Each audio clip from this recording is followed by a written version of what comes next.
Good morning, good morning, good morning. East Coast of the United States, which I base my shows on, but I love the West Coast, never been there. And looks like I might never be there. The way things are going on in America, even though I'm out of America right now. I just want to welcome you on into another episode of the Lancescurv show. And we had a phenomenal show last night with Brother Neil Frazier, aka Metamorphosis. Xavier B, welcome on in. Good to see you. I'm gonna work on those shows this week, and I'm just gonna keep on going. You know, I had a delicious rest last night. Oh, remember that show, The Addams Family, and it had Lurch. And if he disagreed with someone didn't like it, he would go, Well, with me, that means I agree with it. It was so sweet. I mean, sleep is like, and we're not talking about sleep today, but I always have to come and talk about something. Let me see. Okay, I saw something there. I almost hit the wrong button. I did that one time. Saw the show all full of energy and then clicked the wrong button and cut the show right off. You know what? That's why I'm always careful. And I reposition my camera so I can see the chat room, But that's something that we neglect in the modern world because we're trying to get more done. And we're suffering because of it. A lot of diseases can happen to us. A lot of malfunctions and ailments can happen when we don't get the proper sleep. And it sounds corny because when you're younger, parents and caregivers and people who were elders, you got to get your rest. You got to get your rest. And because you had enthusiasm to want to do something the next day, or you want to get up early, or you had work to do late at night, that's the first thing to go. We always eat, but we cut our sleep. And in the modern society, and I know in bigger cities and bigger places where there's more stress to get more done, I know places like New York City well, and especially in the corporate world, you see these people who have deadlines and stuff. So what do? They start sniffing nose candy. You don't know what that is. I don't want to say it because it keeps them up. But at what cost? You're draining yourself down at the end.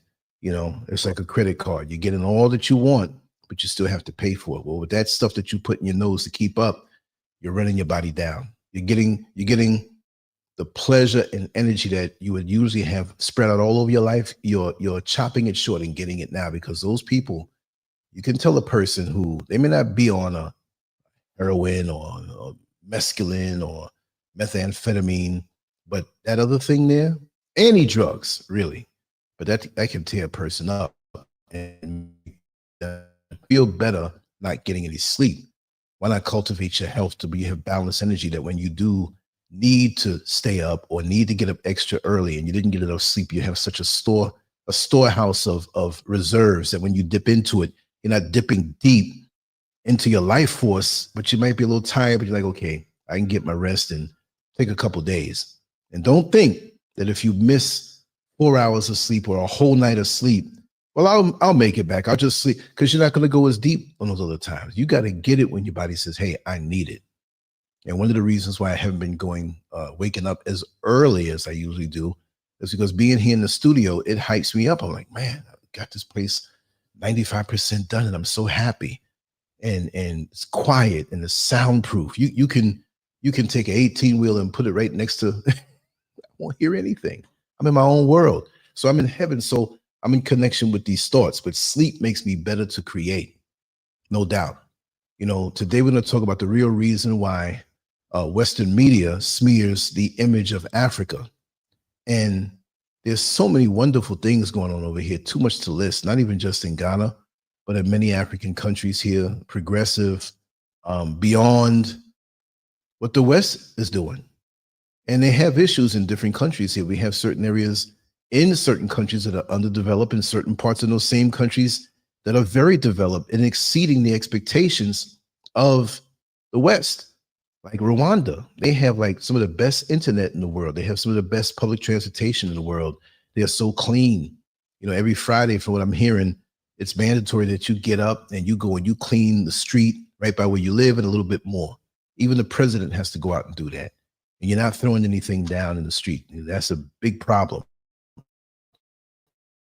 So they may bring up some of the things in that country from the past when things were deadly, whatever. it's a nice place now.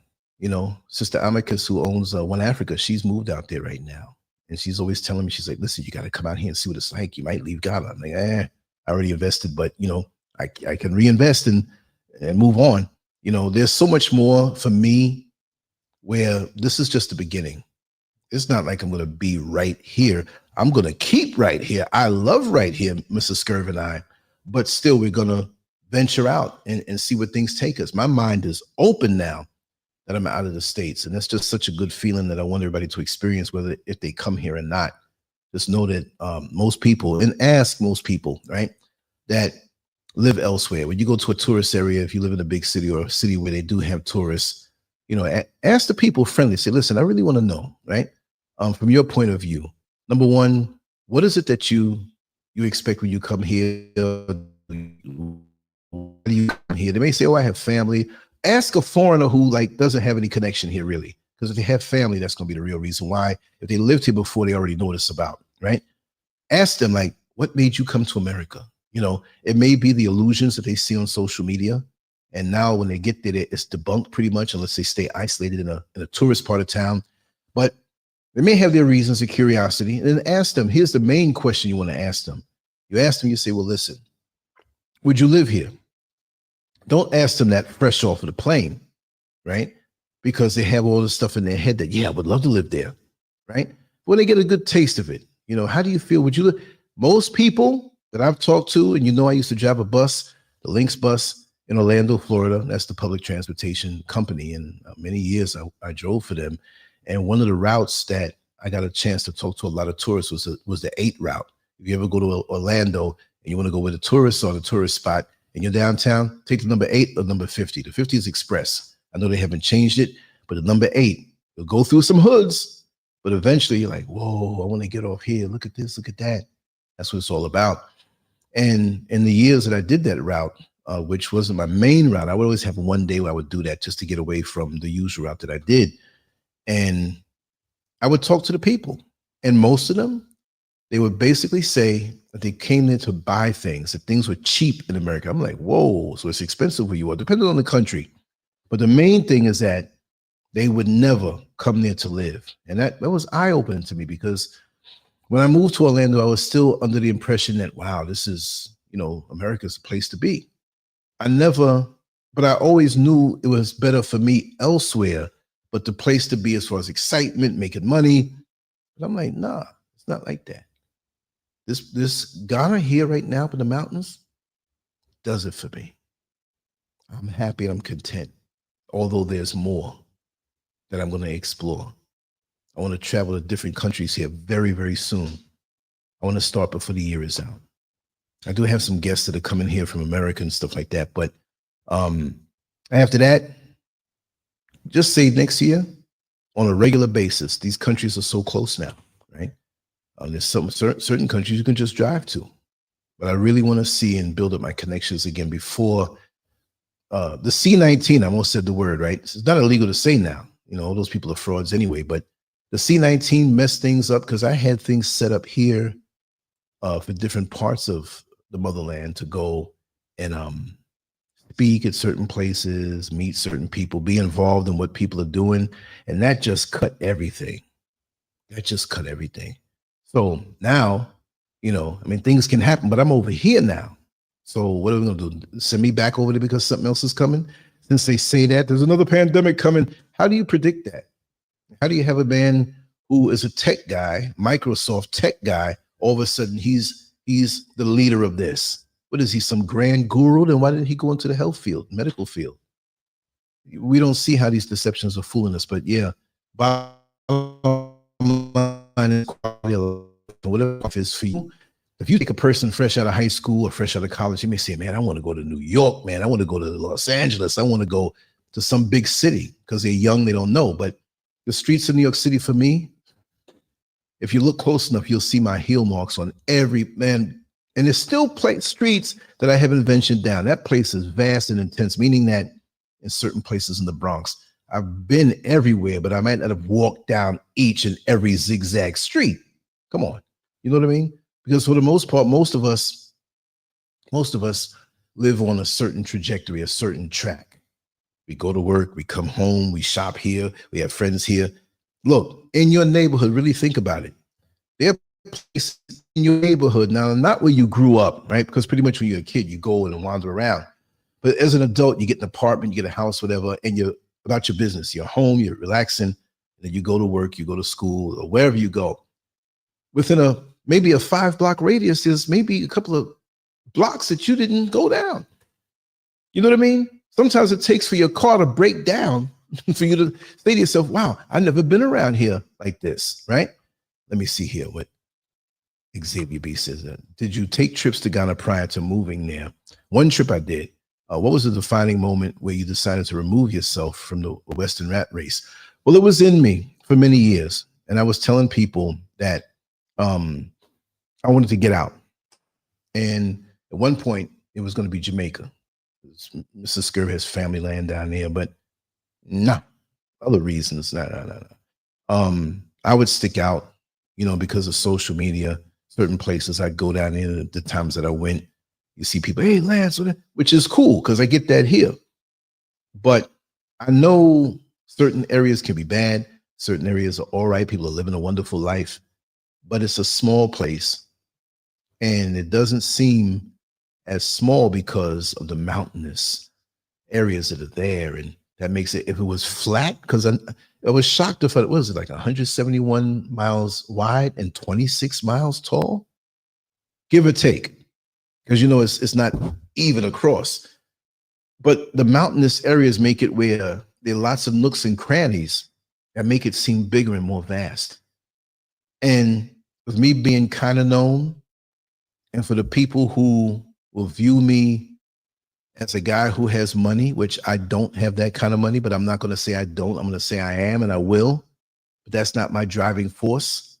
But you do need it to live your dreams and different things in this system as I move away from it now. But as of now, yeah, give me some money. Let me find it. A big bag. Like I say, no, it's $50,000 in the bag. No, I don't need it. No, I need it. But I'm trying to move away from it. So it's like a person who's addicted to potato chips or sugary drinks. I want this now, but I know for my health, I got to get away from this. You see what I mean? So I didn't think it would be too good as, and I don't want to insult anybody, but, I stick out and people plan. They think you have, and they will blow your head off for thinking you have something and take a little something. Oh, yeah, okay, I got this smartphone. I got a few pieces of equipment and I'm dead. That can happen anywhere, right? So, and it's too close to the United States, and too many people wanted to be American, and I want to be, you go there and then a lot of folks change when they come back, and it's a lot of mental things that I know about there. My father, and I say is, he transitioned with me. Like, it's an older school. He was born in 1916, y'all. My father. If my father was alive now, he'd be 109 years old, right? Not quite, 108 going, November would make 109. He's old school. And many people in America only see what's projected with these guys and I'm a gunman, boom, the ignorant stuff. There are a lot of dignified Jamaicans who don't have these hang-ups, they're intelligent, they're dignified, they carry themselves with class. That's what I'm used to seeing in my family, right? So this other riffraff, low self-esteem, I want to be tough, I want to be bad, my gunman, what is that? What is that? I had people tell me stuff like that. Oh, I'm supposed to be scared of you now? You know what I mean? When I worked in corrections, when I was going through the academy, they saw my skills with the weapons, and I was an amateur. I didn't have experience. SWAT was begging me, just work in the jail for a year and come work with us. You got some natural skills. And I know why. That's not what we're talking about today, but yeah. So when I came here first for 3 weeks in 2019, from May 25th from April 25th to May 3rd, I already did research. I already knew. But to try it on for size, like you see a pair of shoes in the window, you say, man, I got to get those shoes. You don't know really how they fit. So you go in there one day and you try them on. You say, now it fits good. I knew I wanted it. It gives me everything I needed. And it's just refreshing. I can be myself here. Not that I couldn't be myself in America, but You're so caught up in looking over your shoulder. Things are happening. Now, people here, you know, same thing. They may think that you have money because you come from America, but it's not that threat of violence, you know. And I'm not afraid of the violence. I'm not a super tough guy. I'm getting old. I'm getting more fragile. I'm not super tough. I still may be more tough than most of the people my age. But why should I have to think that way? Let me just throw on my t-shirt. I got my shorts on, a little wrinkled. I don't care. I'm gonna keep them on. And for people who say that this is a fake background, let's just debunk this right. If this is a fake background, can I tell you? All right. See, I got my shorts on. I don't have nothing on my feet. I got all the space in the world. This is nothing what you see behind me. You should see in front of me. You know what I mean? I'm happy. I go out. Like after this show, I'm gonna go out, get some sun, go into town, come back, pick up a few things, chill, do another show, do some more work. I love it. I don't have to think about anything else. There's no sound, there's no noise, unless, you know, and I don't hear any noise anyway. When people make noise, I don't hear it. When I sleep so deep. And you can do this in other countries out here in the motherland, of course. It's not just right here. But when I saw it, when I first saw the land, there was nothing but trees and bushes. It was thick. Couldn't even go down the land. It was just so, there was a little path, and there was a guy who lived down at the bottom. And he took care of the land. And I heard he was a womanizer. I mean, he's living up in a little shack that was probably like 10 feet by 6 feet, cinder block, little, it was crude. And they say he had like 35 girlfriends. I'm like, what was he doing down here?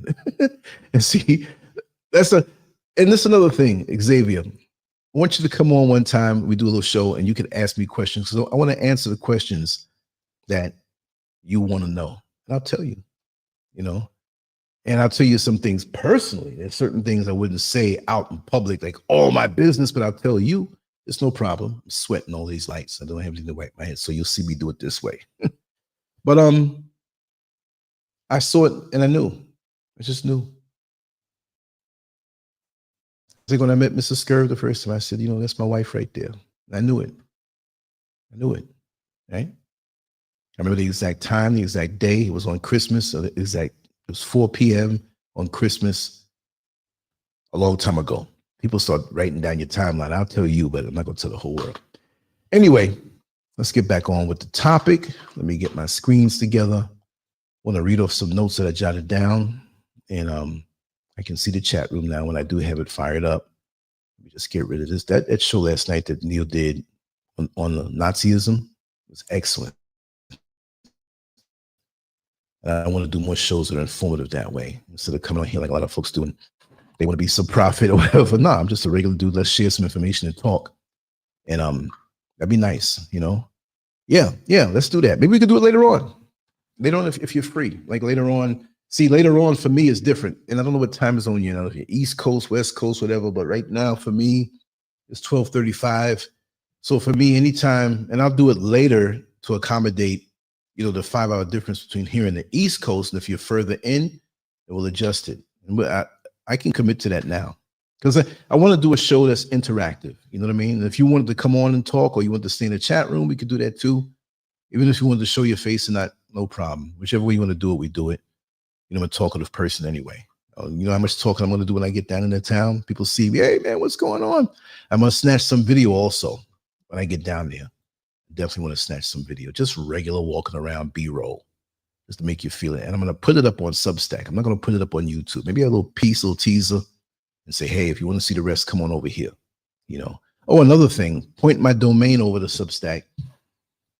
Man, I went to my hosting, not the hosting company, because they have a different hosting company for the website, which the website is on its way out. I'm going to save all the contents and I can take from it and put it up on the new platform. Because we're going to point Lancescurv.com to the new platform. So you don't have to go, I keep that name, you go right there and people can subscribe and we can do everything there. When I went to my hosting, the old hosting company, Bluehost, that I first used in 2010 and got rid of them after they couldn't perform properly. And it was a racist situation. I'm going to talk about that in a separate show. I'm going to blow them up. But what was I about to say? Oh, April of 2010 is when I got that domain name. So now I still have to pay them for the domain name. Like $11, $12 a year. even though you can take your hosting everywhere else. I used to have them as a host, but I removed that. It's like a woman who divorces her husband but still keeps the name. So I still have to pay him 11, 12 bucks a year to keep that domain name, right? So I still have a relationship with them. So my buddy who does the heavy lifting on my site, which I do 95% of it, but there's certain things I don't know. It's like, hey, help me out. He'll say, well, listen, get the Bluehost login, give it to me, because we trust each other. We never met each other, never talked on the phone, never FaceTime, but we've been working with each other for a little less than 15 years, right? Money-wise, trust, all that stuff, you know? I said, okay, no problem. So I went a couple of days ago, went into Bluehost, put in my domain name, or the email popped up that I used to use. So, oh man, that was the email that was hacked last year when they took the channel. So I was hoping it would pop up automatic and go in and do what I have to do. It didn't. I had to put in a passcode. So my passcodes, I pretty much know. They're never like super off. They're similar, but there's always something different about them. I tried everything, and so you have one more attempt. I tried it, it didn't go through. So I had to contact them, because for me to be able to give him access, I have to be able to get in. So I contacted them. We went through the whole rigmarole of proving who I was and pin codes. I remember that one, right? And I waited 30 minutes and they hung up. I said, man, I did it again. Went through the whole process, tried to keep my cool, kept me on the phone for 40 minutes and hung up. So I went again last night and did. I said, listen, why are people hanging up on me? You know, they said, oh no, we'll help you. So we got past the point that I got before, and I had to validate certain things. So they sent me these apps where I had to take a picture, the passport. I mean, people say, well, don't do that. Pretty much they got you anyway in this society. If you have an ATM card, bank account, whatever, you can get anal about it. They got you. The system has you already, right? So I'm not saying give up, but I want to do business. I want to keep that name, and I'm going to keep it. I'm 90% done with the whole process. I thought it was done last night. I went to bed happy. I got up. Oh, you need one more thing, right? Because see, and this is not telling my business. I just want to say it this way.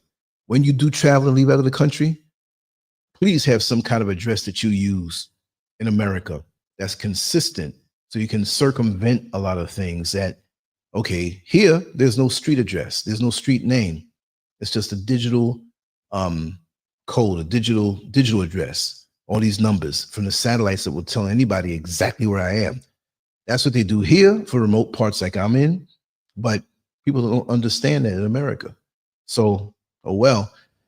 But yeah, so I do have an address. I do have all of that. Get my mail there that I want to keep, that I don't want people to know that I'm out here. I'm not hiding anything, because they can know. But to it's like losing a credit card or a debit card or something important. You got to go through all of this now. So I keep things there. If something comes in, the call comes in. Oh, I got that. Okay, show me what it is. Open it up for me. Okay, send it to me, or I'll call the people. Whatever. You got to keep it that way. Keep it simple. You know, because trying to explain a digital address to somebody, it's like it ain't gonna happen. So yeah, we'll keep it open as far as the time is concerned. You know, I'll shoot you a little message through Substack and everything, or whatever, and you know, we'll set something. We'll talk. I want to do a nice long talk too, just on life, and not just to one subject, and which is cool for me because things happen. When I go into the town, I'm going to come up with 5 topics, but not pushing it. It's just going to come to me. I'm just minding my business. Boom, it'll hit me. That's how it happens with me. So even with this, and I have a little writing to do also, and I may do that and start that out on my phone. The phone is valuable for me. So it's not like I'm on there scrolling on Facebook and looking at pictures of women and watching porn or what. No, this phone, this helps me to see what time it is. Look at that, 12:41. Oh, sushi. Look at the picture of sushi up there. 12:41. That's my screensaver, right? Anyway, let me knock this out. Look at my notes, and let's talk about this topic. Yeah, you know, a lot of propaganda out against Africa, the motherland. Let me stop my little scrolly so you can see. Now I'll leave it on there. The real reason why Western media smears the image of Africa, right? And it's really bad when you think about it. And what's really bad is that so many of us as American Africans, melanated people, copper colored people, the brown people, the darker people of the world, that have our legacy. And again, I'm not going to get into the argument with other people like, no, we're not from Africa. Look, the whole planet's Africa. We're going to call it that way. We know Africa came from some white man, but we're the original caretakers and we're all over the planet. And so anything that divides to me is something negative. And why are we rolling around in the dirt arguing over that when there's so many things hanging over our head in this world, right? That we have to be concerned about, not worried about, but concerned about. It doesn't make any sense to me. For decades, Western media, especially American media, has relentlessly pushed a distorted, negative image of Africa. To the average American, Africa is synonymous with poverty, disease, war, and corruption. Let's run that back and say those things again, right? Africa is synonymous to the average American with poverty, disease, war, and corruptions. Hey, look, I could say that sounds like America. Poverty, disease, war, and corruption. And if it's not a war where they're fighting it on American soil, right, which was never really experienced, which America has yet to experience that, it's something that we see on the news. Right? It's something we see on the nightly news where, they're fighting here. And we really can't understand that. Imagine, you're on your way in the inner city, so goes up, and an arm flies by you, and a leg flies by you, and you see somebody twitching and blood coming out the side of their head. It's terrible. It's deadly. That civilian life would have to experience that. And America has been very lucky to not have experienced that. So we have people who come from other places who may have been war torn anywhere in the world, and their mentality is different. Now, as far as America is concerned, I'm not going to say it's the best place to live, but they know that they pretty much don't have to deal with that wherever they come from. And it gives you a tougher mentality. I mean, aside from the politics of the Ukraine war, right? A lot of Ukrainian men and women who they got a grit about them. I'm not exalting them above us in any way, but you can pick any war-torn nation, right? Who have experienced that and understand that. It's a different mentality. Like, man, I appreciate tranquility and peace of mind where I don't have to look over my shoulder. But you wouldn't want to bring them around on the 4th of July when firecrackers are going off because they're going to think something's going on, right? Things that we go through affect us. So it's almost like when you see somebody who's older, and the older we get more and we move forward, we know less and less of these people. But I remember knowing more people who went through the Depression, the Great Depression. And it's like the way they treat money and the way that they're resourceful. Maybe people who came through in subsequent generations would, man, why you act so cheap? Why you, whatever. Or they may even eat simple because they were forced to doing that because food was precious then. They had a woman, I don't know if she's still alive because she was really up in age.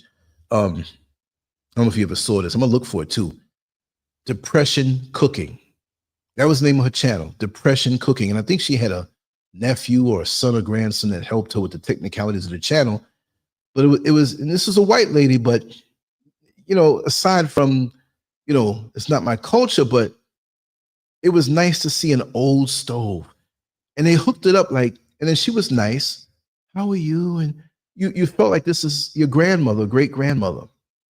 And she would tell you all these old stories from the Depression and how tight things were, but the good things where you had family and you had camaraderie and everybody looked out for each other.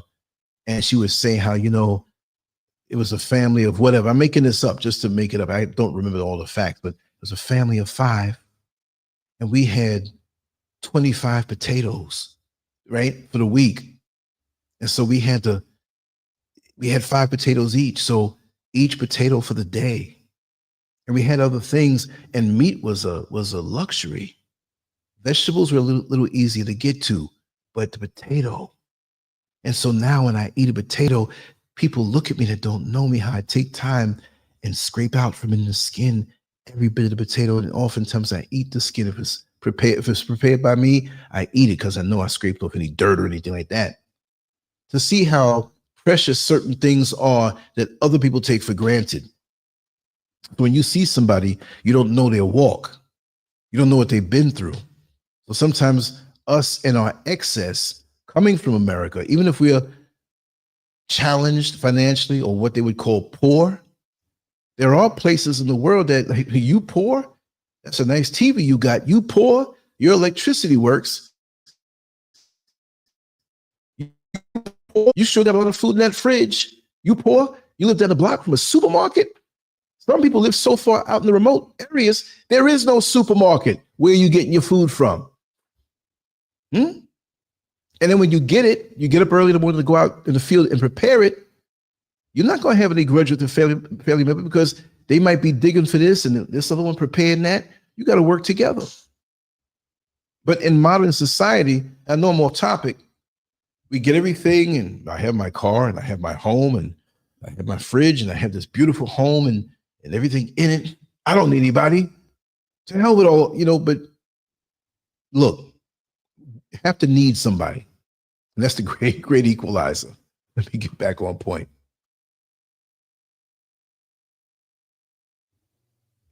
Okay. Like I said before, I'm going to say it again, right? That one part there. Poverty, disease, war, and corruption. Well, we may not have had war in the stereotypical sense in America, but as a black man, there's a war with the police, the harassment in cities, and the racism is still there. It can hide in plain sight where other people say it's not the way it used to be, and there's no more racism, and I don't go looking for it. But still, they say Africa is synonymous with poverty, disease, war, and corruption. Okay, that's America too to me. And me being out here, I may see some who don't have a lot of material items, right? But there's an abundance of food growing everywhere. So look, you see some of the videos I've shown walking down the street. These people, the guys muscular and strong, the women shapely with beautiful bodies that other women would have to go to the gym to get. You know what I mean? Africa is the most resource-rich continent on Earth, home to some of the world's fastest growing economies, thriving cities, advanced technologies, and self-sufficient communities. But America, to me, comes off like that jealous woman. I'm not knocking women who are aging. I'm just saying a stereotypical story. Say there's a woman in your neighborhood who you might have known her when you were younger and as a man, right? She had this beautiful shape, beautiful face, youthful. I mean, you were a little kid, but she was at her height. And she just had it going on. And now she's aging, getting older. And because in this particular situation, I'm not saying all women, she was a little vain. She depended on that. She knew the effect that she had just on her look alone. And now she's declining. Now body parts are drooping a little more. She tries to keep herself up. She does keep herself up. She does look good for her age, but she's not what she used to be, right? Then now in the same neighborhood, there's a 19, 20-year-old girl that moves there, and she's stunning, not just because of her age. She is stunning. She has that youthful energy, and her body is tight, and she's happier. She's not, the older woman may have gone through a couple bad relationships, so she's like, ain't no good man out here. Her enthusiasm for life may not be up, and then she sees this younger woman who is looking at the future bright. There's so many things you want to do, and look at effortlessly her physical form. The older woman, if she's still caught up in the worldly ways and hasn't elevated on a spiritual level, on a mental level, to know that we all have our time. I'm not the man I used to be physically when I was bodybuilding. I look at the old pictures and say, oh my God, that's what I look like. That was normal for me. But I have evolved as a man, and I know that doesn't last forever. It was an experience that I'm glad to have gone through. It stuck with me as far as the discipline is concerned, but I'm not some old dude trying to be young, in that sense, because I am young on a universal sense. When you think about it, you look at some of these big trees out here that were always there. They were there before you were born. Unless they cut down, they're going to be there after you leave. So I'm young, right? When you think of the mountains that were there long before you got there, our lifespans are short. So why am I going to nitpick over just, oh, I don't have the biceps and the thighs and the six pack. And I had intercostals all up my side. Everything was all ripped and sliced. And I see a next guy like that, I'm not going to be mad at him. It's a cycle. But America is like that to a lot of the other countries that are rising up. And they lie a lot about us. And this is what this is all about, you know? So we're going to take our time. After I'm done, I'm going to jet out of here. We're going to do our little show later on, right? So, yet, Western media ensures that these facts are buried beneath a mountain of propaganda. Why? Because portraying Africa as weak, poor, and helpless serves a larger agenda, one that benefits multinational corporations, foreign governments, and global financial institutions while keeping Africans disempowered. That's what it is.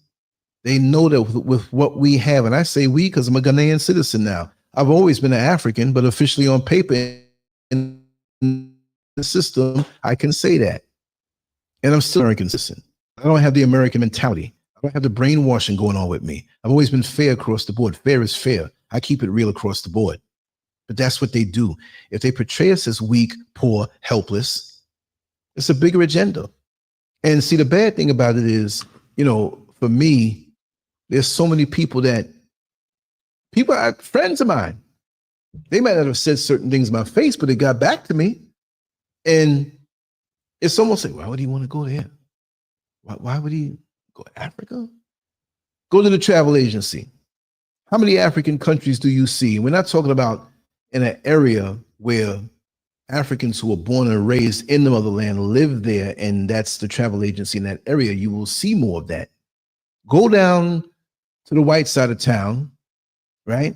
And go to their travel agencies and look up. You see Greece, you see Italy, you see Germany, you see Rome and Italy. You might even see Jamaica because they see that as their resort. Jamaicans live there and they but there's a part of it for sale.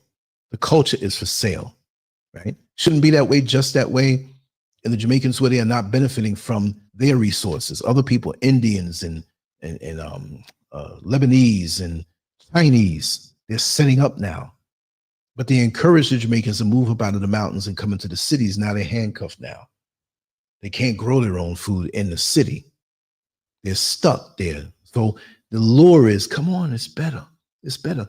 Leave the natural place and come where everything is right there for you, right? And that's what they're doing all over the world. And they want to make it seem like the vast and really and truly, I got to find it again. So I'm going to keep flashing it. What you see on the map as Africa, right? Viewing pleasure. Welcome on in.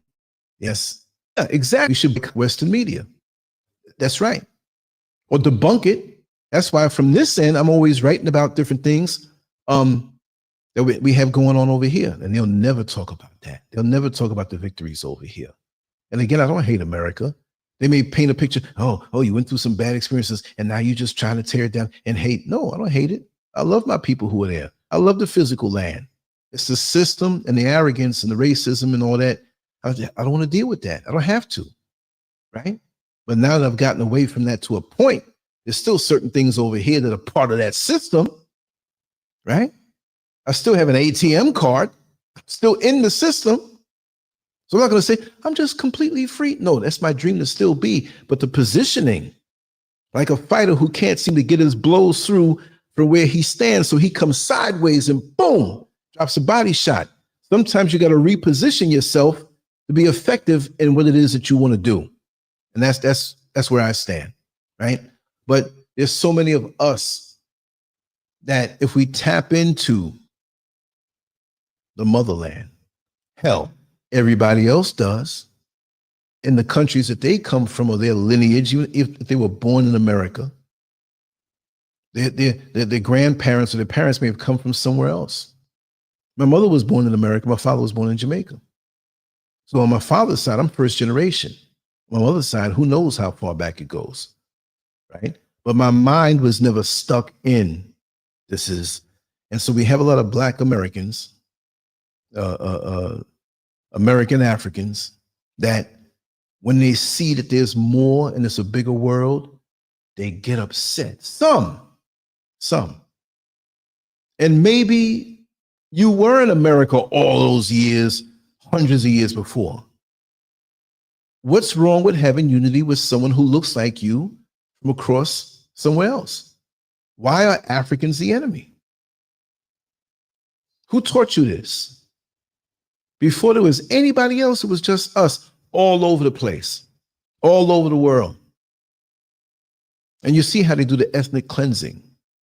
They will bring people, they'll bring white folks from one country and make it easier for them to come to a place like Brazil and certain places in South America, and they'll let the poverty go on and the killings and different things. They slick.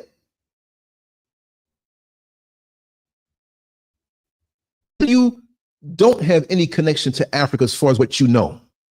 What's wrong with having that on a business level?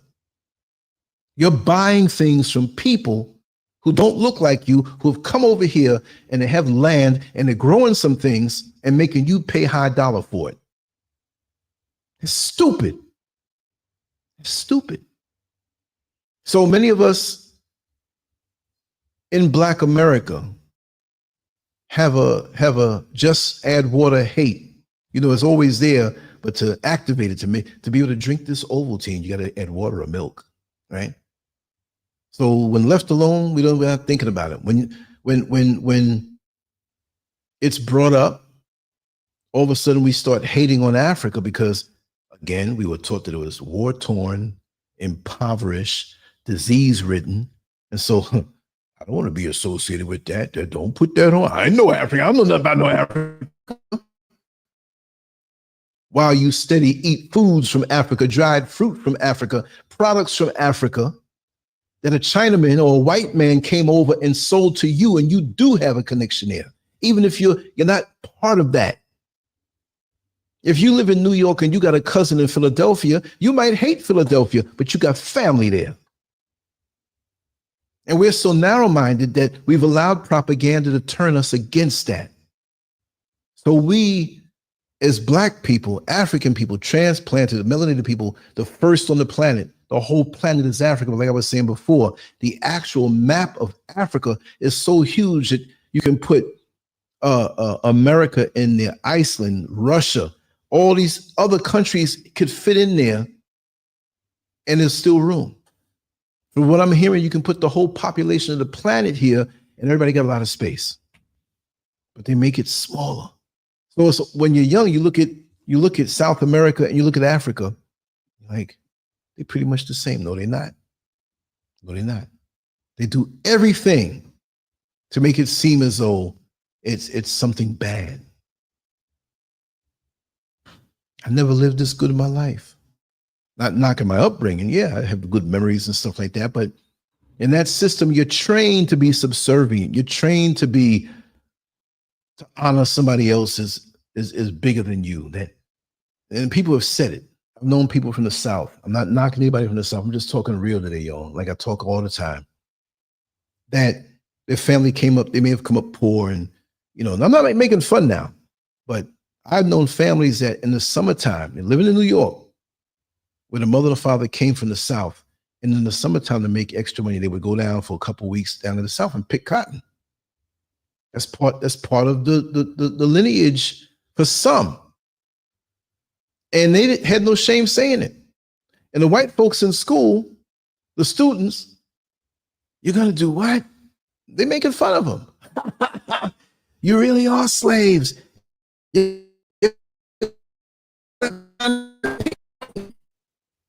But that is part of our history, not for everybody, right?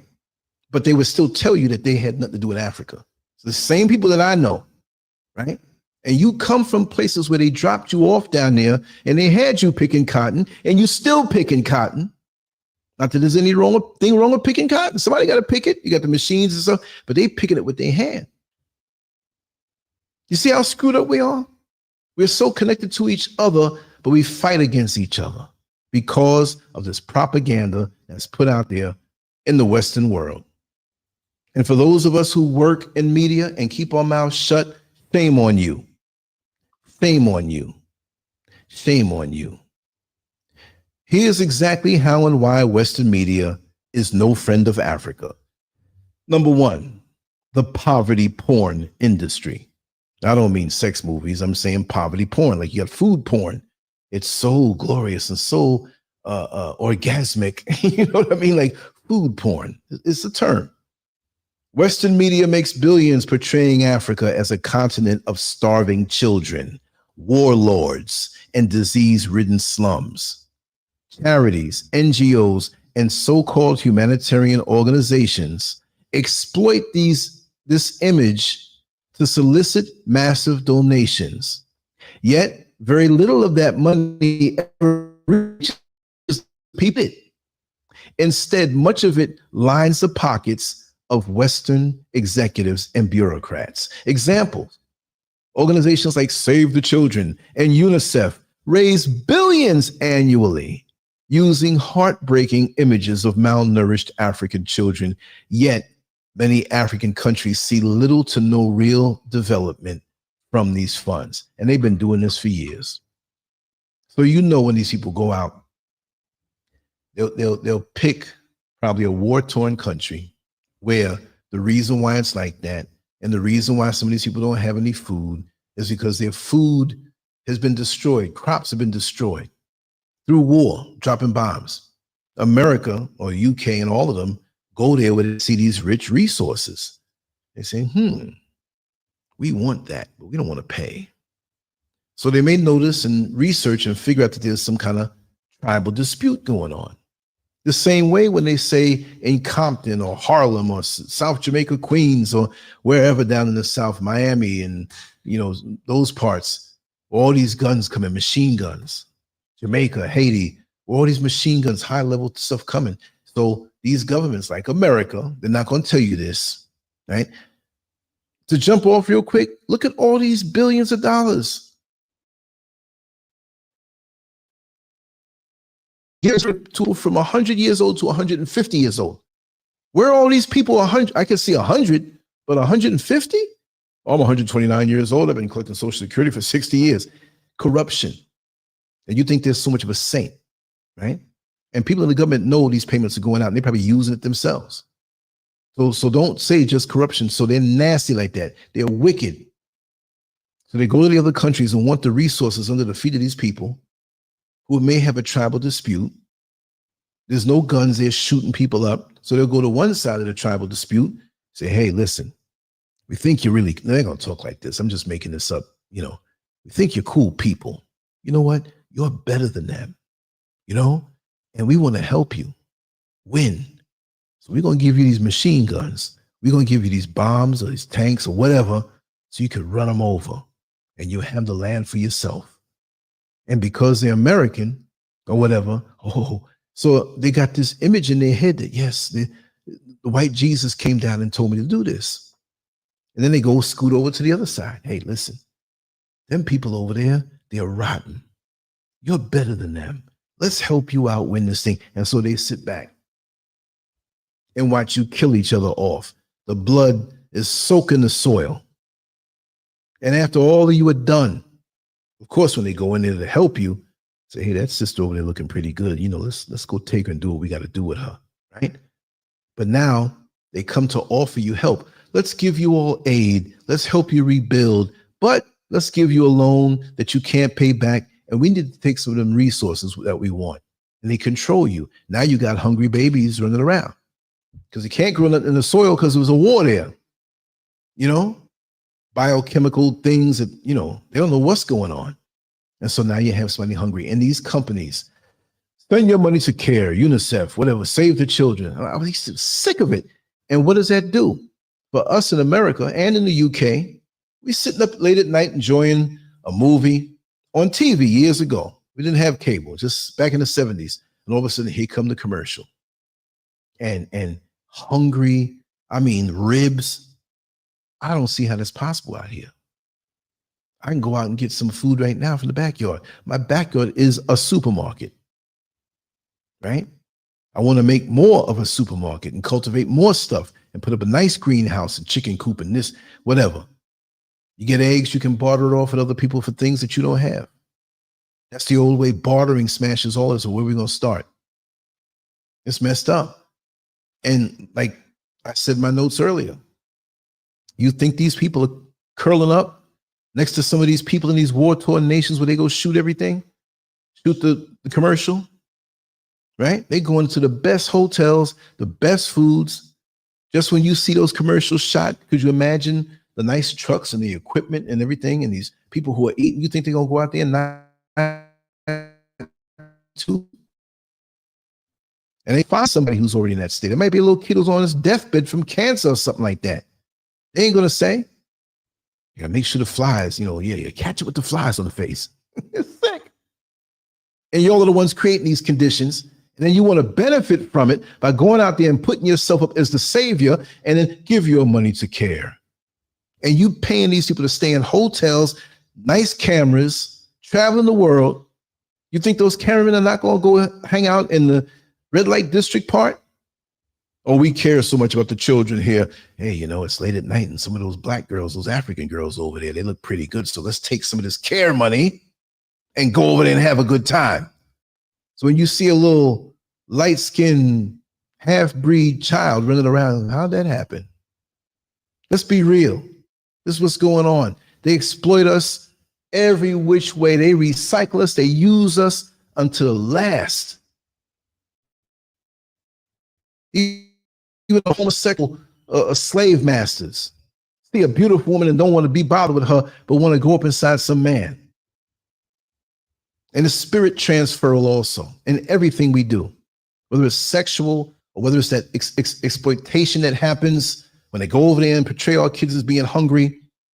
And then we start to feel that way, even though we're well fed, that, oh, America's the best. You give your money and the white folks that feel guilty because they were talking at the restaurant and said the N-word and a black person heard it. Oh God, I have white guilt. Let me give my money to care. Yes, please, here, take it. I'm supporting, what they say? Your $20 can keep a hungry African child fed for a year. You don't even need $20 for that. I can go in the backyard and get food, full meals. So what are you doing? You're keeping them on their hustle of us. Like I said, they recycle us all the way around. They use every part of us. Like when a restaurant uses the whole part of the chicken, or people who eat pork use all the pork, all different parts of it to their benefit. It's sick. Let me check the chat room here for a second. Xavier B said Dane's taste of African things as minuscule as the commercials they use to show the starving. Exactly. And we suck it up. See, I'm not saying anybody here, you're wise enough to know the difference, but so many of us suck it up. There's some people who thought I lost my mind when I came here. I don't know what's wrong with Lance, man. Why would he go out there? And after a while, they see certain videos, and the people I know personally, right? I give them a little tour of what we're building here. Oh my God, what's the mortgage like on that place? It's big. Ain't no mortgage. Paid for. We just have to put the money to finish up everything. How about that land? How much the taxes cost in that land? A year? Maybe around $40 a month. And that's only if we paint the exterior or do the exterior of the house. I don't know why it's like that. No, you don't have to pay nothing unless you paint it. Really? That's all? I ain't painting nothing right now. We're going to do it. And if we had to pay those taxes for 10 years, that's $400. 20 years, that's $800. Is that going to break the bank? There's nothing around here anyway. They're building college soon somewhere. Some white man bought all this property down at the bottom of the mountain. He's going to build this hotel. So things are going to, you see when I do my little shorts and I'm standing by the road, the mountains behind me, far. And you're looking like, is that part of a mountain? You know, at first you can see it, then it gets more faded, more grayish, bluish, whatever, you know, depending on what's going on in the sky. And you look, you're like, it's a big mountain way over there. That thing must be big because it's so far away, it still looks big. Vast. So we over here hungry, huh? Yeah, right. We're over here hungry.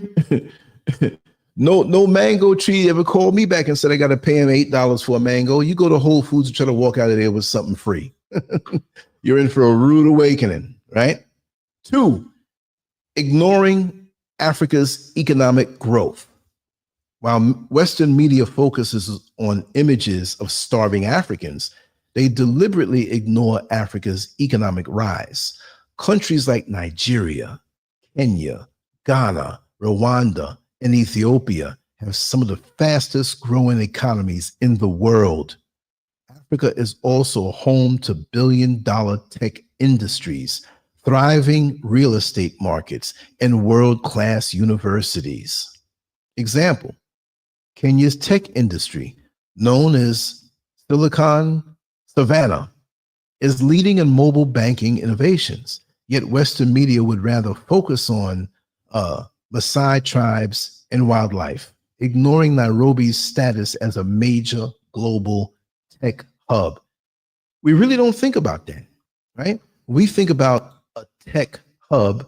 Of course, we think about so-called Silicon Valley and all that stuff. But this button here, Silicon Valley and white folks and Japan, they're so smart. India, they have all the tech stuff, they know this stuff, but we dumb over here. And we see some of the tribal things, the dances and things. We have a history. We have a culture. We were also in the present very much.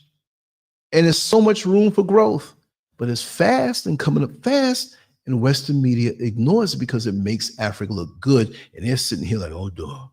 What do we have here? Yeah, you got stuff in America, a lot of stuff in America. But don't you think it's hitting its ceiling faster than everything here in Africa, in the different countries, and all the young men and women who are so eager to learn? So eager to learn. That's why they want to push the smartphones on the kids so they can start seeing this stuff and getting their minds warped out instead of going the right way, learning and elevating, because the folks out here who's so hungry to learn, hungry for the little bit of information, and are using the internet for good things. Yes, you have some who are impoverished and brainwashed who are using the internet for scamming. Yes, that is here. But go check them places. I always call them the Czechostan countries. You're always hearing a new one.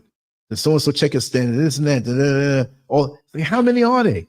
They're scamming like crazy. They try to hack my website, and I got a thing that tells you what countries they come from. Very little of the countries doing that are coming from here, right? I saw a comment in, what was I looking at?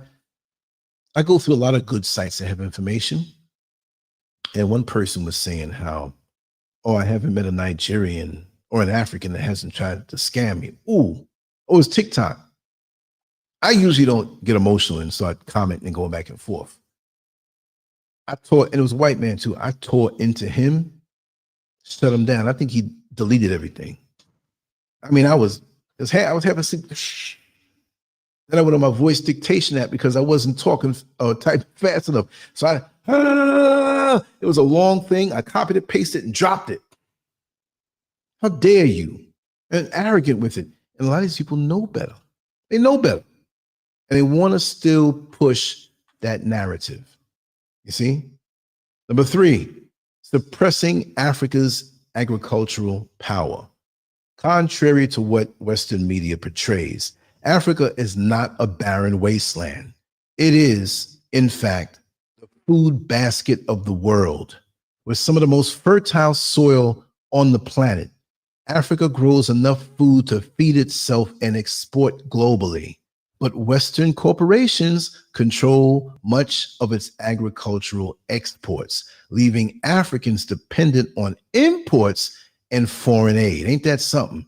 Well, we need to stop exporting and keep everything here and make these little bastard countries who are lying about us pay top dollar for what's here. Because there's a lot of things growing here that most of America doesn't even know about.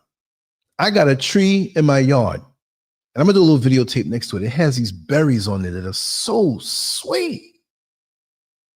Man, and all over the world, there's exotic plants and fruits and different things.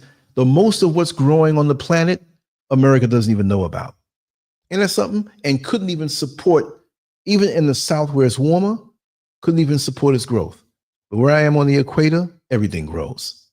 But the example of this, countries like Ghana produce over 70% of the world's cocoa, yet remain poor relatively, while foreign companies like Nestle and Hershey's make billions selling chocolate. So what's up with that?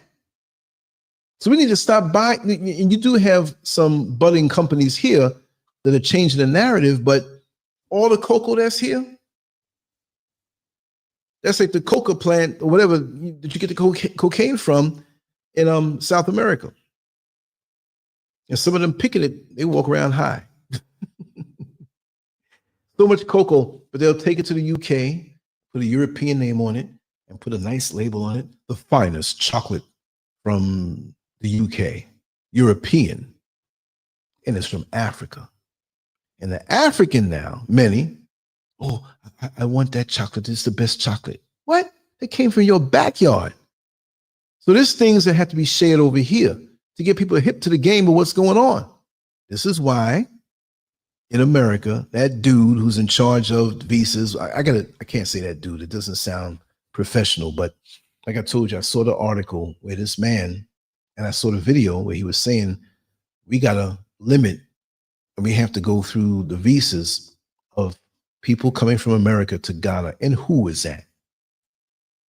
You have some Jews and some white folks that come here in their own land, but it's mostly us. And we don't want the democracy of Ghana to be interfered with. They don't want jokers like me coming here and opening up my mouth and getting people hip. Not that I'm going to be some revolutionary where I have that much pull, but enough of us come over here with that kind of knowledge and make them see, and they go, oh, and once they figure that out over here, there's no turning back. You ain't changing their mind. They go back and tell in the native tongue, you got an army. They want to keep exploiting us over here. And that's why they would even say some foolishness like that. Well, who is a threat to the democracy here? You're going to have to limit visas, or have the right to limit visas, right? Yeah, I'm sweating. Got all these lights on me. You wouldn't even see all of this if I am, but that's the deal. So we got kind of communications, and this is why videos like this, it ain't going to get much hits, and I know that. I can go down to late at night, the red light district, and walk around with a camera and catch them shapes out there walking around and get a gazillion hits. Do I want to do that? Is that what I was? Did I come here for that? And you see some things down here now, and them late at night. You know, I'll show some things, but not to the public like that. There's just as much craziness because you got tourism over here too, and some poor people who want to make money, and so you know where that's going to go. Everybody's not strong or has a high moral compass. We can't amplify that. That's a norm here because there's a lot of good people here. Seriously. We're going to the next point. What is it here now? Okay.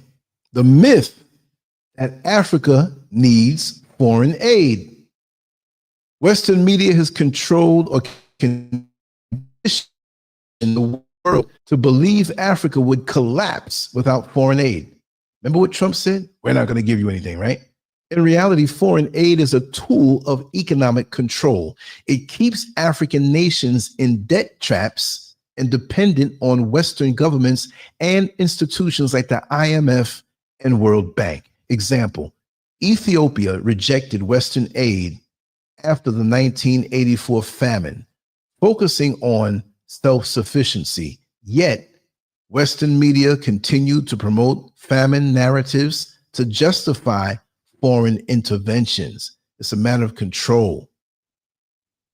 They're aggressive on us over here in Africa. They will do anything. They will lie, paint a false narrative, want to give you money to have you hooked. It's like that dope dealer giving away crack. I'm gonna give you this piece, man. Smoke it up, because he's gonna have a lifetime customer. They don't mind giving a little bit to get more. They're no different than the Chinese guy at the food court at the mall, give you a little piece of sesame chicken. Hopefully you bite into it. This is good. Let me go back and get some more. It's supposed to be 25 pieces in the serving, and now there's only 22, and you got one, and they're taking out more. They're ripping you off even with that. Number 5, ignoring Western corporate exploitation. Western companies loot Africa's resources, but leave behind pollution, poverty, and political instability. Oil, gold, diamonds, uranium, and rare minerals essential for modern technology are extracted from Africa, while local populations receive little benefit. Example, the Democratic Republic of Congo, DRC, has 24 trillion worth of untapped mineral. Look, 24 trillion of untapped minerals, yet remains one of the poorest nations due to Western-backed exploitation. We need to keep talking about that. We need to keep talking about that. You think those kids that are going into the mines and extracting these things that they use in cell phones, you think they get money? It makes me angry. Now that makes me angry. But they present themselves as heroes, these corporate types, and they're going to show, yes, our company, we're making advances, and in our company last year, we made this profit, and after we made the profit, we donated $5 billion to the DRC to help the poverty over there. Well, damn it, you're the ones who made it. You caused it. It's crazy. That's like some, I can't say the word R-A-P-E. I'll say grape. That's like some man graping some woman, and she don't know who did it because he snatched her in the alleyway or so knocked out and took her body and used it. And she got pregnant, and now she's sitting here with his child. She don't know it's him. It's somebody in the neighborhood. And he goes by, I'm going to help you. Oh, thank you so much. I need it. You're such a good man. Well, you the man who raped her. Oh, I said the word anyway. And this is what happens. And we steady watching all news, CNN, Fox, and headline news, and the various online newspapers. And we just get that narrative. It's engineered to keep us a certain way. The flashy graphics and all of this stuff. I'm here in Ghana right now. And many of the people here don't understand what's going on. And some of the periodicals that are local that, they write certain things, but, what does it have? From the mountaintop where I am, I'd like to get a big antenna, and it wouldn't have much reach, but because I'm so high up, I'd like to do a little radio station maybe. And blend in with local and American music and different feeds and different things. And it would go for miles and miles now, right? But to mix it in that way and blend the cultures and get people hip beyond, let me go on this one specific channel on YouTube. That's not going to happen en masse. People know me up here from that and have known me and followed me for years before I even set foot here. But that's not the norm. You got to reach people where they are, right? So that's something I'm thinking about doing. You know what I mean? I have to look into that and so the government, and you'll get help with that too. If it's something legit, you watch your language and whatnot, but you play music, and there are a lot of people up here in advertising. You get money for advertising. You put that into your program, into your work, and then you could expand. Why not? What, YouTube's going to shadow ban me if I'm in Ghana and do something like that? You got to think bigger than what they offer you. And I'm always looking to go higher and better. And it's not just necessarily a money thing, but money must be dealt with. There's so many people out here, hit the cash app, hit the cash app, you know what I'm talking about. Talking good. Come to Ghana and get citizenship. But you're scamming the people. Money is needed. Yes, it is needed to grow and expand while we're in this system. But I can't sit here and just go, how you doing, y'all? Today's show is about hit the cash app, hit the cash app, hit the I can't do it. I can't.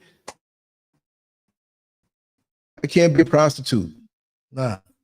Let me tell you, in certain times, me doing the show, even as a working guy, things have been tight. But it should be nice to get a cash app. I'm not asking. I don't want that to be because they're so quick to say it. I say it. Oh man, he money hungry.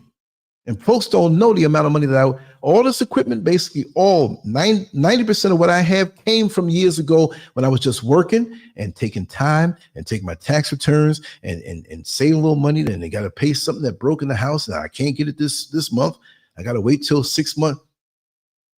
I got some obsolete stuff that I can use, but I got to take it apart, put it back together. Come on, y'all.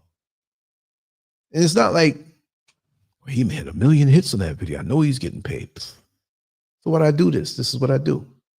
That's what I'm put here to do. I can't represent my parents and all the conversations they shared with me and all the things and die on it and just sit here in the living room or my studio and talk about it and then go transition. That'd be a crime. You have seeds, you're supposed to spread them. Number 6, creating and fueling conflicts. Many of Africa's so-called tribal wars are deliberately engineered by foreign powers to destabilize governments, justify military intervention, and make resource theft easier. Western arms dealers supply both sides of conflicts, like I said earlier, profiting off African bloodshed. I told you all that. Example, France and the US armed both sides of the Rwandan conflict in the 1990s, while Western media painted it as purely tribal war. They want us fighting. It's the same way they want us fighting in America. They love the fact that they're gangs, the Bloods and the Crips, and they're shooting each other. The cops are getting paid. They're getting overtime. The EMS people, the hospitals, the funeral homes, the news, because you know somebody who got shot and killed. You went, oh, I heard Rollo got killed, man. Oh, man. Everybody profits off black bloodshed. That's a nice title of a show. I'm going to do one that next couple of days. Just have to think and get my everybody profits off black bloodshed. Black bloodshed is an international industry. If we're at peace with each other and we're loving each other and we're self-sufficient as a community locally and globally with connections to the motherland that we deal with directly instead of having to deal through the Chinese, the Lebanese, the UK people, American white folks who use Africa for their benefit. Why can't we? Yet you have people, I don't know nothing about no Africa, but the walls are closing in on you while you speak this disruption, lack of unity, and hate for your own people. And you say that's not your people. They look like you. I'm a FBA, ADOS. I ain't got nothing to do with Africa. I'm indigenous, whatever. That's like a man laying up with a woman, knowing he was laying up with her, popping off. You know what I mean by that, right? Popping off good, getting it good, laying the seed, and she gets pregnant. And nobody knows it's you, but you know it's you. You know she ain't been with nobody else. You know you've been in there, letting off, and then the baby comes out looking just like you, and you say, oh, that ain't my baby. I ain't got nothing to do with that. So those in America who are agents, who will have these YouTube channels that, because YouTube is where we are. Most of us don't have to hurry back, honey, to watch the news on TV. Even that's bad. That's propaganda too. But they found out, give them a smartphone and put a little prestige on it, meaning that I have the new iPhone, I have this new case, I have the new Droid, and I'm like, the next one is coming out in 3 months. I'm gonna get the new one. And we're so caught up in this being connected to gadgets. I use the phone till the bad boy fall apart. If it's working, it's working. If my phone was a truck, it would be that truck that Sanford and Son drove. Hey. Right?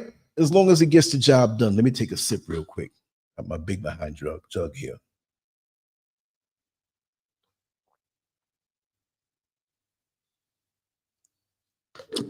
Lemon water, y'all.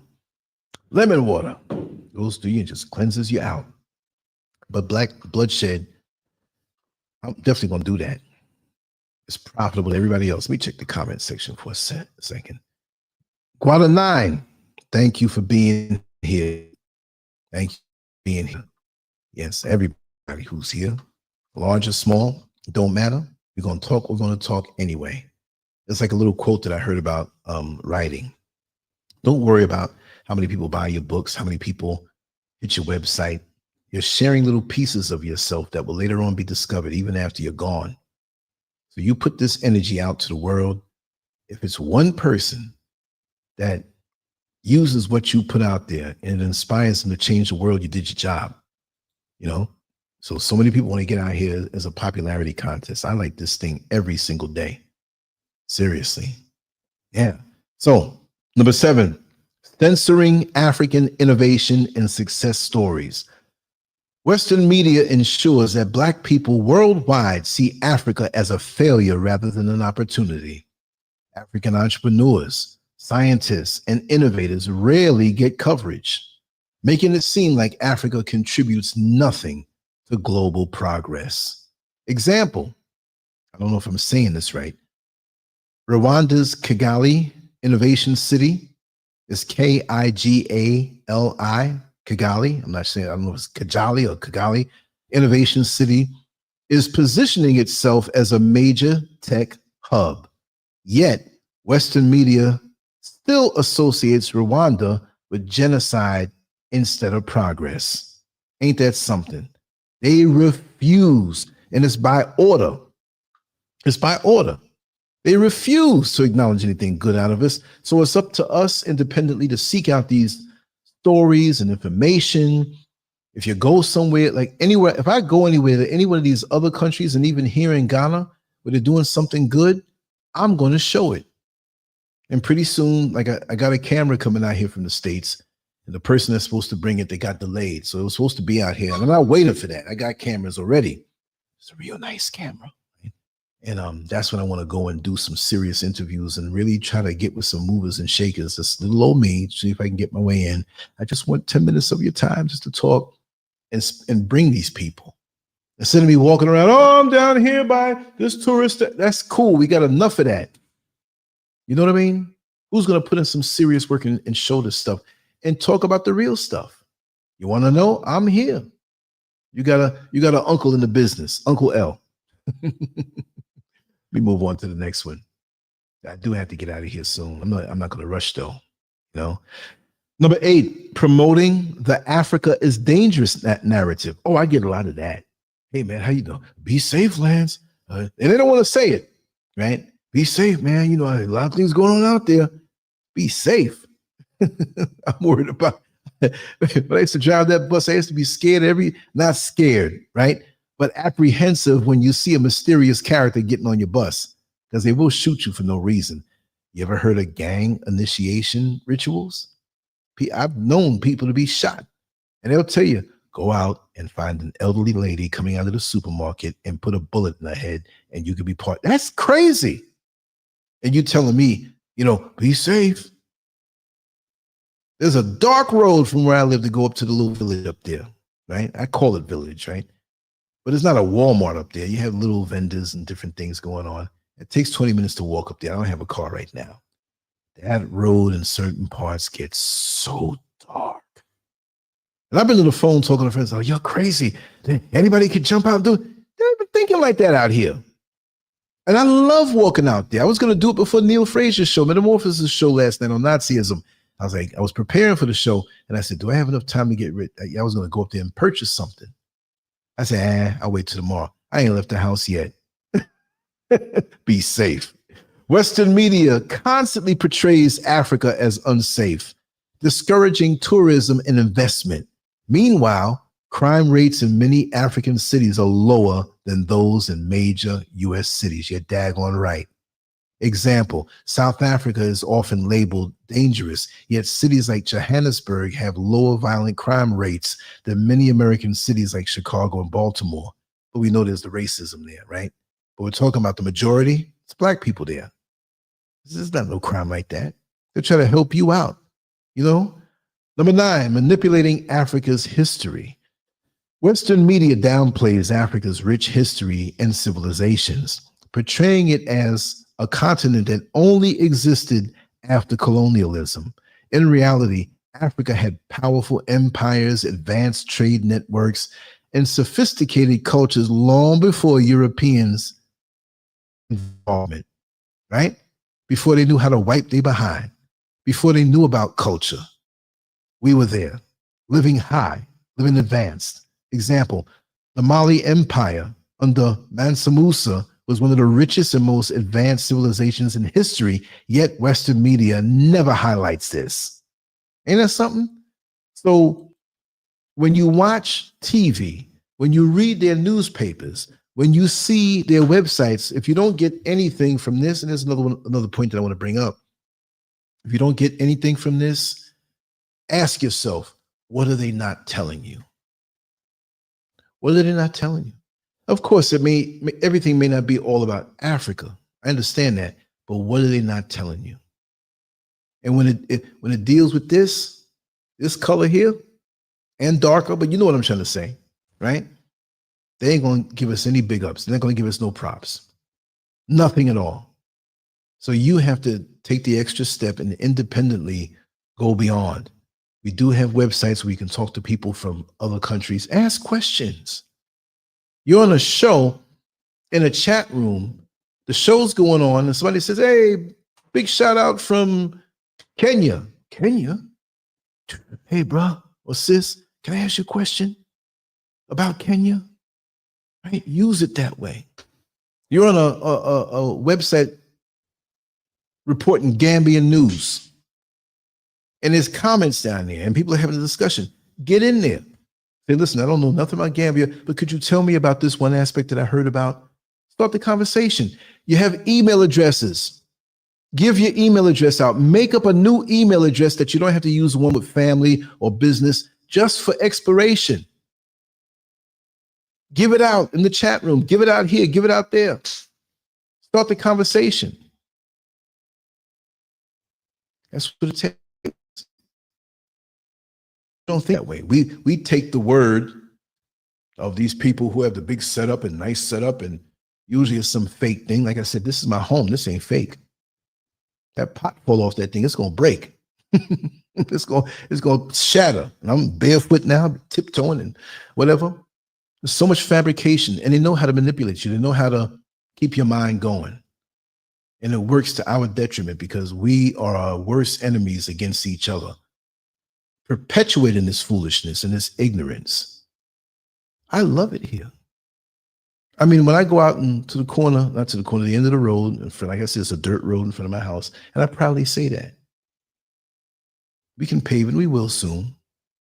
But I like this. I like when I go out at night and hear everything and the animals, whatever. Now, I'm not going way to the back of the backyard. I don't know what's back there that might bite me up. You never know, right? You got snakes up here. You got pythons and little things, but they don't really bother you. Plus, my property is walled off, but still, right? But I love it as it is. The vibration, the feeling, ain't no crime like that.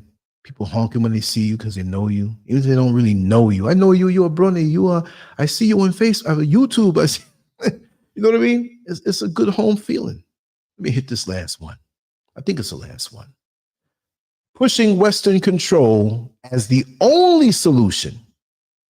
Western media presents foreign intervention as the only way Africa can improve, promoting US and European political influence over African affairs while silencing African-led solutions. There's a lot of solutions over here, and they will leave their country and come over here to fight the solutions over here because they want us using their resources, if you can call it that, or their solutions is the only way. Example, the Libya invasion in 2011 was justified using Western media propaganda.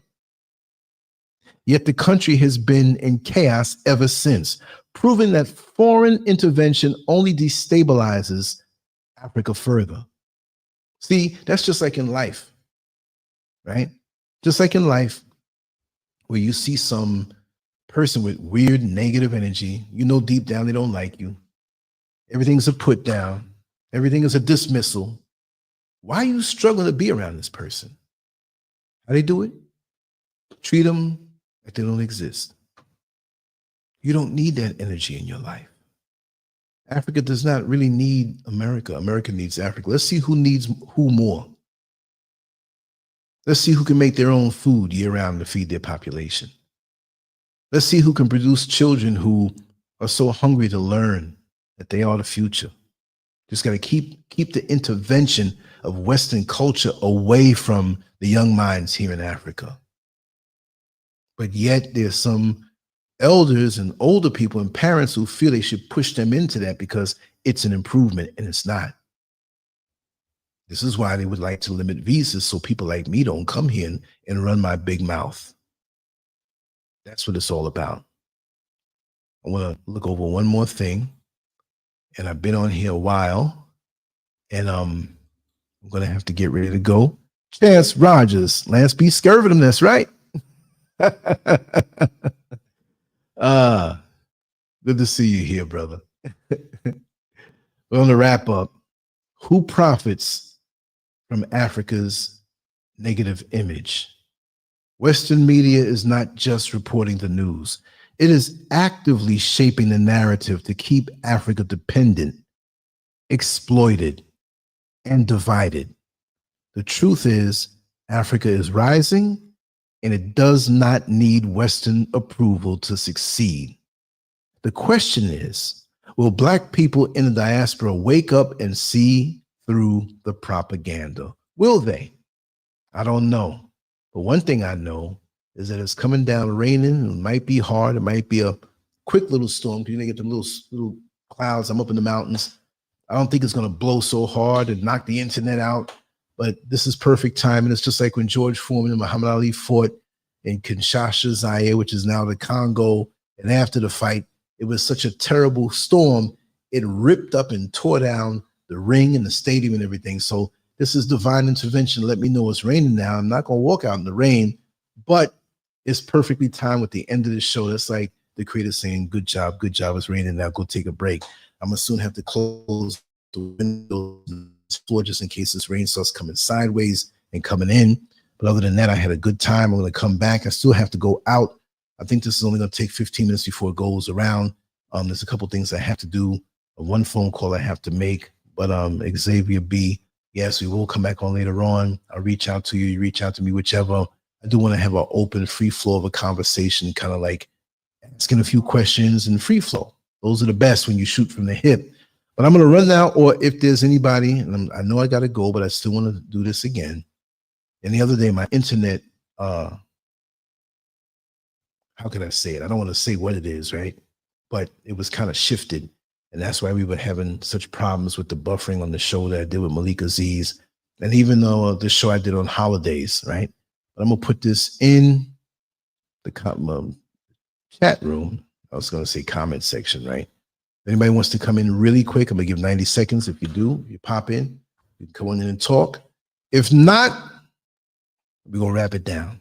But that's what it's all about. I wanted to do this from several days ago. If you notice and you look on the banner, today is what, the 18th? If you look on the banner that I created, I planned on doing it 2 days ago. Look up there, February 16th, 2025 in the upper left-hand corner. But we did a show that day, but I wanted to double up on it, but I had other things I had to do and sleep took over.